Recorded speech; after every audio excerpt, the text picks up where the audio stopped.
Well, hello everybody. How are you doing today? I hope all of you are doing fine. And I tell you what, I am doing just fine myself. I really am.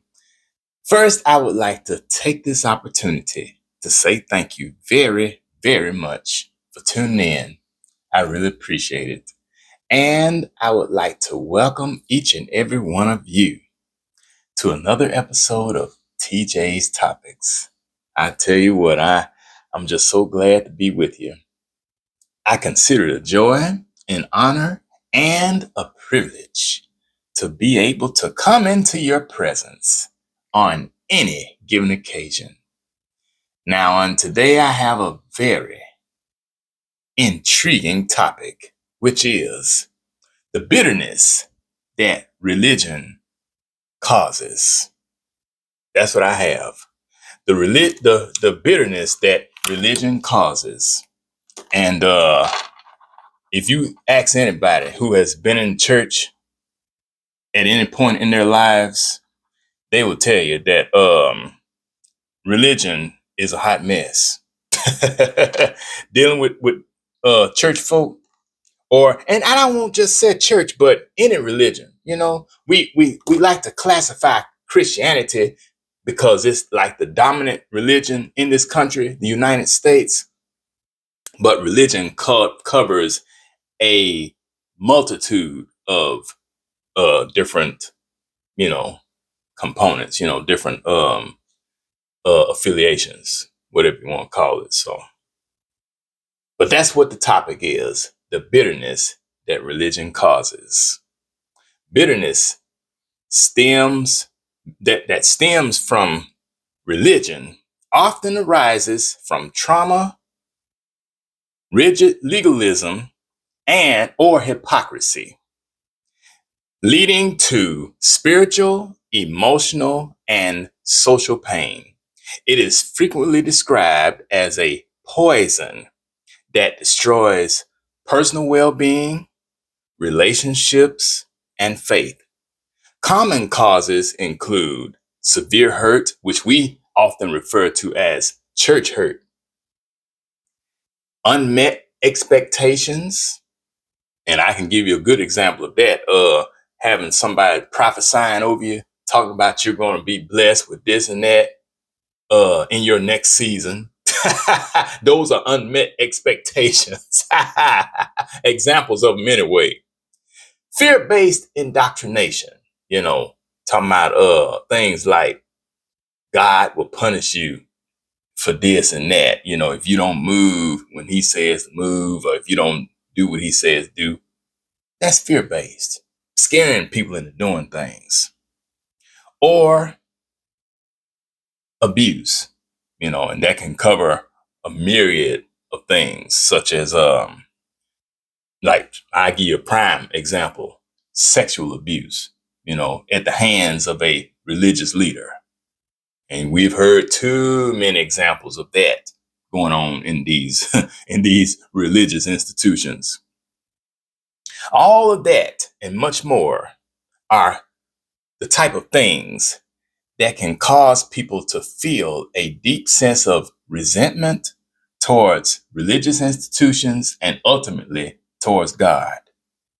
I'm telling you, you know, when you're involved in church or any other religion, Christianity or any other religion, it could be Islam, it can be Hinduism or Buddhism, whatever religion, and you're being dogged out or mistreated by the hierarchy, or the powers that be, those who are supposed to be like anointed and appointed to be in authority, it can really be detrimental to your mental health and your emotional well-being. It really doesn't feel good at all. And I'm telling you, when you have been through something like that, you just want to say the hell with it and go on about your business.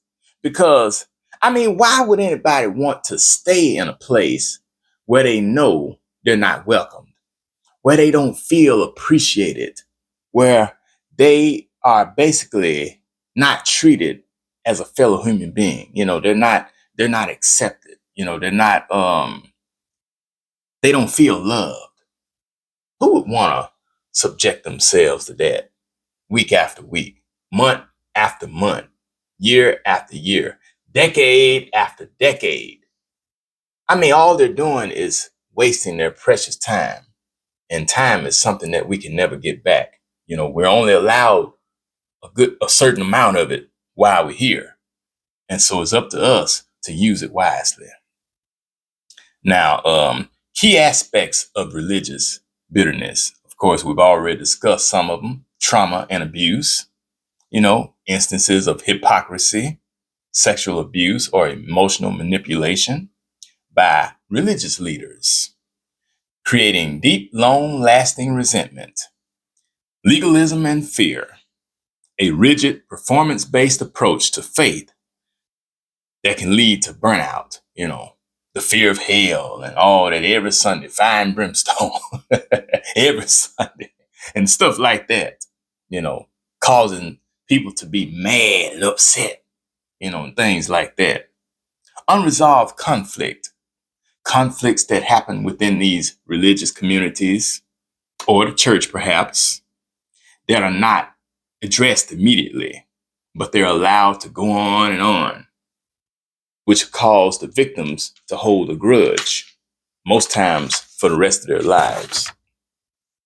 And disillusionment, witnessing actions by religious individuals that directly contradict what they claim to believe.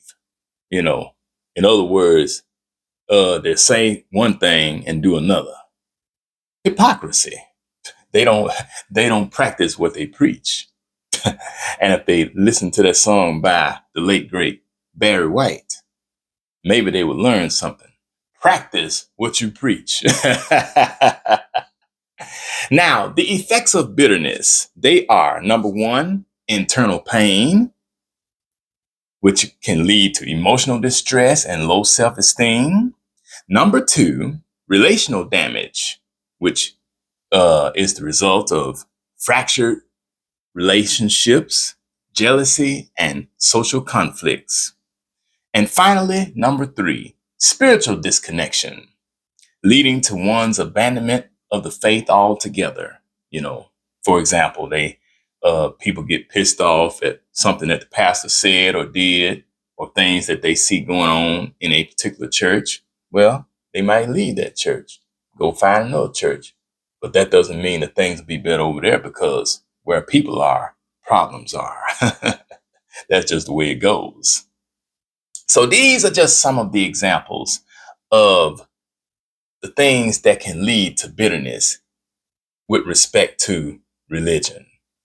And you and I know that religion, like cocaine, like Rick James said a long time ago, religion is a hell of a drug. Just like he said that cocaine is a hell of a drug, religion is too. It's no different, because people can be addicted to cocaine or crack, and they can be addicted to religion, So, that's how it goes. And what are your thoughts on the bitterness that religion causes? And I'm sure you probably have been there yourself, if you've been involved with it at one time or another. If you have, please let me know. I'll be glad to hear from you. And on that note, I would like to say thank you very much for tuning in to this episode of TJ's Topics. Please tune in again next time, and I will look forward to seeing you again, okay? This is Taryn Jerome Harris, reminding you that every round goes higher and higher. I love all of you very much, and I'll talk to you later. Bye-bye.